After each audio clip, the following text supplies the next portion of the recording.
வணக்கம். இது news Minute Tamil. நான் ஷபீர் அகமது. அதிமுக பாஜக இடையே மீண்டும் ஒரு மோதல் என்பது உருவாகி இருக்கிறது. இந்த முறை அதிமுக பொதுச் செயலாளரும் தமிழ்நாட்டுடைய முன்னாள் முதலமைச்சருமான திரு இபிஎஸ் அவர்கள் பாரதிய ஜனதா கட்சி தலைவர் அண்ணாமலை மீது ஒரு விமர்சனத்தை வைக்கிறாரு. அந்த விமர்சனத்துக்கு நான் பதிலடி கொடுக்குறேன் என்ற பெயரில் அண்ணாமலை ரொம்பவே ஒரு காட்டமான ஸ்பீச், அவருடைய ஸ்பீச். தவழ்ந்து காலில் விழுந்து பதவியை பிடித்த எடப்பாடி பழனிசாமி தன்மானமிக்க ஒரு விவசாயியுடைய மகனை பச்சையின்களே 10 ஆண்டு காலம் கையெழுத்து போட்டு ஒரு பைசா வாங்காத அண்ணாமலை பற்றி சொல்வதற்கு எடப்பாடி பழனிசாமி என்கிற தற்கொலைக்கு எந்த விதமான அதிகாரம் கிடையாது. இது அகந்தை, இது அகந்தை. அதாவது ஒரு முன்னாள் முதலமைச்சரை பார்த்து தற்கொலை அப்படின்ற வார்த்தைகள்லாம் பயன்படுத்தி அவர் பேசியிருக்கிறார். அந்த அரசியல் நாகரிகம், இந்த விஷயங்கள்லாம் அண்ணாமலை அரசியலுக்கு வந்ததுக்கு பிறகு எல்லாத்தையும் மாற்ற போகிறேன் அப்படின்ற பெயரில் அவருடைய அரசியல் என்பது இருக்கிறது. இப்படி தான் நான் பேசுவேன், மன்னிப்புலாம் கேட்க முடியாது, இப்படி தான் நான் என்னுடைய பேச்சு என்பது இருக்கும், வேணும்னா எடுத்துக்குங்க, இதை தான் மக்கள் விரும்புகிறாங்க அப்படின்ற அடிப்படையில் அண்ணாமலை தன்னுடைய அரசியலை செய்து கொண்டிருக்கிறார். I cannot apologize. I never made a mistake. அப்பாலஜைஸ்லாம் பண்ண முடியாது, என் பிளட்ல அது கிடையாது. அண்ணாமலை இந்த மாதிரி ஒரு விமர்சனத்தை முன் வச்சதுக்கு காரணம் என்ன அப்படின்ற ஒரு கேள்வி என்பது எழுகிறது. இப்போ என்ன தேவை இருக்கிறது அப்படின்றது. ஸோ இந்த வீடியோவில் அந்த விஷயங்களை பற்றி தான் பார்க்க போகிறோம். ரெண்டாவது, அண்ணாமலை சில காரணங்களை சொல்லியிருக்காரு. நான் ஏன் இப்படி பேசுகிறேன், ஏன் இபிஎஸ்ஐ மதிக்கிறது இல்லை அப்படின்னு. ஸோ அந்த விஷயங்களை நாம் அனலைஸ் பண்ண போகிறோம். ஸோ இந்த விஷயத்தை பற்றி பேசுகிறதுக்கு முன்னாடி ஒரு சின்ன reminder and request. News Minute Tamil, News Laundry. நாம் இப்போ ஒரு கம்ப்ளீட் ஆட் ஃப்ரீ பிளாட்ஃபார்ம். எந்த விதமான அரசாங்க விளம்பரமோ, அரசியல் கட்சிகளுடைய விளம்பரமோ, கார்ப்பரேட் ஆட்ஸோ நம்பி இயங்கக்கூடிய ஊடக நிறுவனங்கள் அல்ல. முழுக்க உங்களுடைய ஆதரவோடு இயங்கக்கூடிய ஊடக நிறுவனங்கள். ஸோ நாம் செய்கின்ற இந்த வேலை உங்களுக்கு பிடித்திருந்தால் இதை தொடர வேண்டும் அப்படின்னு நீங்கள் நினச்சிங்கன்னா இந்த QR கோட் மூலமாக உங்களுடைய ஆதரவை எங்களுக்கு தெரிவிக்கலாம். அதற்கான லிங்க்கையும் நான் இந்த டிஸ்கிரிப்ஷனில் கொடுக்குறேன். அதை கிளிக் பண்ணி உங்களுடைய ஆதரவை தெரிவிக்கலாம். ஸோ அண்ணாமலையுடைய அரசியல் அப்படின்றது ஒரு அதிரடியான அரசியல், ஒரு புது விதமான அரசியலை நான் செய்கிறேன் தமிழ்நாட்டில், இளைஞர்கள் எக்ஸ்பெக்ட் பண்ணக்கூடிய ஒரு விஷயத்தை நான் பண்ணுறேன் அப்படின்லாம் அண்ணாமலை செய்கின்ற அந்த அரசியலுக்கு சில ஜஸ்டிஃபிகேஷன்ஸ் கொடுப்பாரு.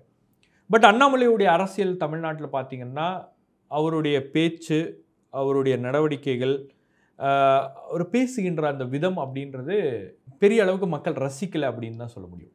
யாராக இருந்தாலும் எடுத்தெறிந்து பேசுவது, அது பத்திரிகையாளராக இருந்தாலும் சரி, சொந்த கட்சிக்காரங்களாக இருந்தாலும் சரி, அல்லது சொந்த கட்சியிலே இருக்கக்கூடிய மூத்த தலைவர்களாக இருந்தாலும் சரி, அது மட்டும் இல்லாமல் எதிரணியில் இருக்கக்கூடிய நிர்வாகிகள் அல்லது தலைவர்கள் யாராச்சும் அவரை விமர்சனம் பண்ணிட்டாங்கன்னா அவரால் கண்ட்ரோலே பண்ண முடியாது. உடனே அதற்கு ரியாக்ட் பண்ணும், உடனே அதற்கு அட்டாக் பண்ணும். ஸோ பிலோ த பெல்ட்லாம் அட்டாக் பண்ணியிருக்காரு. அவர் புலி மாதிரி கேள்வி கேட்டார். இன்னைக்கு ஷபீர் அகமது புலி மாதிரி கேள்வி கேட்டார். கிடைச்சவங்க நான் பார்க்கலாம். இது அனைத்துமே ஓமை. அண்ணங்க பாருங்க தலைவரே, இது அனைத்துமே ஓமை, இது அனைத்துமே ஓமை. ஸோ இதுதான் அண்ணாமலையுடைய அரசியலாக இருக்கிறது. இதுதான் அவர் ஒரு புதிய ஸ்டாண்டர்ட்ஸை நான் செட் பண்ணுறேன் அப்படின்னு சொல்கிறாரு. ஆனால் அண்ணாமலை அரசியலில் செய்கிறது என்னென்னா, அந்த பொலிட்டிக்கல் ஸ்டாண்டர்ட்ஸ் அப்படின்வாங்கல்ல, ஒரு ஒரு ஸ்டாண்டர்டை நம்ம வச்சுருக்கோம், மெயின்டைன் பண்ணுறோம். அரசியலில் ஒரு பண்பாடு அப்படின்றது இருக்குது இல்லையா, அதை கொஞ்சம் கொஞ்சமாக அந்த ஸ்டாண்டர்ட்ஸை கீழே இறக்கிட்டு வராரு அப்படின்றது தான் என்னுடைய பார்வையாக இருக்கிறது. தொடர்ந்து இதை பற்றி பல்வேறு வீடியோஸ்லையும் நான் பேசியிருக்கிறேன். அதாவது ஒரு முன்னாள் முதலமைச்சரை பார்த்து தற்கொலை அப்படின்ற ஒரு வார்த்தையை அண்ணாமலை ஒரு பொது மேடையில் பயன்படுத்துகிறார். அதை அவருடைய ஆதரவாளர்கள்லாம் கைத்தட்டி ரசிக்கிறாங்க. அதிமுக அவர் கடுமையாக எதிர்க்கிறார் அப்படின்னு. ஆனால் அந்த மேடையில் இருக்கக்கூடிய சீனியர்ஸ் யாருமே அதை ரசிக்கலை. ஏன்னா அவங்களுக்கு தெரியும் இந்த வார்த்தைகள்லாம் எந்த தாக்கத்தை ஏற்படுத்தும் அப்படின்றது அரசியலில் அவங்களுக்கு தெரியும். ஏன்னா பாஜக ஒரு அரசியலை தமிழ்நாட்டில் முன்னெடுக்கிறது அப்படின்னும் போது அது ஒரு நாகரீக அரசியலாக இருக்க வேண்டும் அப்படின்றது தான் பல தலைவர்களுடைய ஒரு விருப்பம். ஆனால் இன்னைக்கு ஒரு தனி மனித மோதலாக இது மாறுகிறது. தனி மனித விமர்சனத்தில் அவர் ஈடுபடுகிறார் அப்படின்னும் போது என்ன அவர் அட்டாக் பண்ணுறாரு, நான் அதனால திருப்பி அட்டாக் பண்ணுவேன் அப்படின்ற ஒரு டிட் ஃபார் டேட் பாலிடிக்ஸை தான் அண்ணாமலை செய்கிறார். தொடர்ந்து அவருடைய இதெல்லாம் அப்படி தான் இருந்திருக்கிறது. அப்போ இதில் ஒரு விஷயம் அவர் என்ன சொல்கிறார் பார்த்தீங்கன்னா, நான் இபிஎஸ்ஐ ஏன் ஒரு கூட்டணி கட்சிக்கான தலைவராக அவரை ஏற்றுக்கொண்டது இல்லை அப்படின்றதுக்கு ஒரு காரணத்தை முன்வைக்கிறார் அண்ணாமலை. அதில் என்ன சொல்கிறாரு, 2019ஆம் ஆண்டு மே மாதம் பிரதமர் நரேந்திர மோடி அவர்கள் வாரணாசியில் அவர் நாமினேஷனை ஃபைல் பண்ணுறாரு. அப்போ அந்த நாமினேஷனுக்கு முதலமைச்சராக இருக்கக்கூடிய இபிஎஸ் அவர்கள் வர வேண்டும் அப்படின்னு ஒரு கூட்டணி கட்சி தலைவர் கூப்பிட்டு கேட்குறாரு. தோக்க போறவருக்கு நான் ஏன் வரணும் அப்படின்னு சொல்லிட்டு என்னுடைய தலைவரை பற்றி அவர் விமர்சித்திருக்கிறார் அப்படின்னு அண்ணாமலை சொல்றாரு. 2019 இந்த சம்பவம் நடக்குது. அந்த கூட்டணி கட்சி தலைவர் யார் அப்படின்னு பார்த்தீங்கன்னா ஜி.கே. வாசன் தான் வந்து அவரை அழைத்திருக்கிறார். அப்போ இபிஎஸ் இந்த மாதிரி ஒரு விஷயத்த சொன்னார் அப்படின்னு சொல்லிட்டு போகிற போக்கில் சொன்னார். வேண்டுமென்றால் அவரை மறுக்க சொல்லுங்கள் அப்படின்றாரு.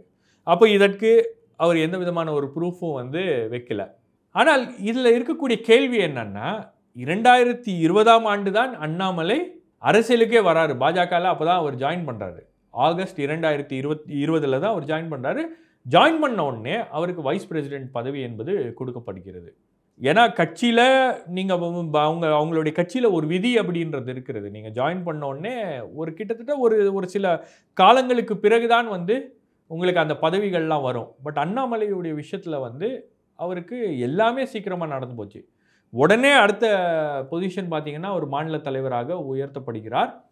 இந்த விஷயத்தை தான் வந்து இபிஎஸ் வந்து மேற்கோள் காட்டுகிறார். நீங்கள் வந்து உழைப்பே செலுத்தாமல் எந்த விதமான ஒரு கட்சி கீழ்மட்டத்திலேருந்து நீங்கள் வராமல் நீங்கள் வந்து பேராஷூட் பண்ணக்கூடிய ஒரு தலைவராக இருக்கீங்க அப்படின்ற அந்த விமர்சனம் அது அவரால் பொறுத்து கொள்ள முடியவில்லை. அப்போ அவர் என்ன சொல்கிறாரு, நான் ஒரு விவசாயியுடைய மகன், நான் வந்து எனக்கு விவசாய அனுபவம் இருக்கிறது, நான் வந்து படிச்சிருக்கேன், நான் வந்து எம்பிஏ பண்ணியிருக்கேன், நான் வந்து யூபியில் படிச்சிருக்கேன், நான் வந்து ஐஏஎம்மில் படிச்சிருக்கேன், ஆகவே இதெல்லாம் வந்து என்னுடைய அனுபவமாக இருக்கிறது. நீங்கள் வந்து 70 ஆண்டு கால அரசியல் அனுபவம் அப்படின்னு பேசிங்கன்னா என்னுடைய அனுபவம் எல்லாம் இதெல்லாம் இந்த அனுபவங்கள்லாம் வந்து புறந்தள்ளிட்டு பேச முடியாது அப்படின்ற ஒரு வாதத்தை அவர் முன்வைக்கிறார். பட் என்னன்னா 2019 நடந்த ஒரு சம்பவம், அண்ணாமலை அரசியலுக்கு வருவதற்கு முன்னாடி நடந்த ஒரு சம்பவத்தை மேற்கோள் காட்டி இதன் அடிப்படையில் தான் நான் வந்து இபிஎஸ் அவர்களை தலைவராக ஏற்றுக்கொள்வதில்லை அப்படின்னு அவர் பேசுகிறாரு. சரி, அதுக்கப்புறம் வந்து அண்ணாமலை அரசியலுக்கு வந்துட்டாரு. அதுக்கப்புறம் 2021 அவருக்கு அரவக்குறிச்சியில் அதிமுக கூட்டணியில் போட்டியிடுவதற்கான ஒரு வாய்ப்பு என்பது கொடுக்கப்படுகிறது. அப்போ அண்ணாமலைக்கு இந்த வருத்தங்கள்லாம் இல்லையா? அப்போ அண்ணாமலைக்கு இந்த கோபம்லாம் வந்து அவருக்கு இந்த விஷயம் 2019 நடந்த ஒரு விஷயம் தெரியுது அப்படின்னா அப்போ அந்த கோபம் எல்லாம் வந்து எங்கே போச்சு? அதிமுகவுடைய ஆதரவு பெற்ற வேட்பாளர், இபிஎஸ் உடைய அபிமானம் ஆதரவு பெற்ற ஒரு வேட்பாளராக அண்ணாமலை அரவக்குறிச்சியில் போட்டியிடும் போது அண்ணாமலைக்கு இந்த விஷயங்கள்லாம் தெரியலையா அப்படின்ற ஒரு கேள்வி என்பதை அதிமுகவினர் அதை எழுப்புறாங்க. அது மட்டும் இல்லாமல் உங்களுக்கு அதுக்கப்புறம் வந்து கூட்டணி என்பது தொடர்ந்தது.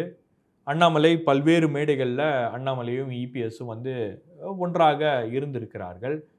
குறிப்பாக இவங்க 2 பேருக்குள்ள எங்கே பிரச்சனை வருது அப்படின்னு பார்த்தீங்கன்னா இந்த ஈரோடு ஈஸ்ட் எலெக்ஷனில் தான் அண்ணாமலை ஒரு காமன் கேண்டிடேட்டை போடணும் அப்படின்னு முயற்சி பண்ணுறாரு.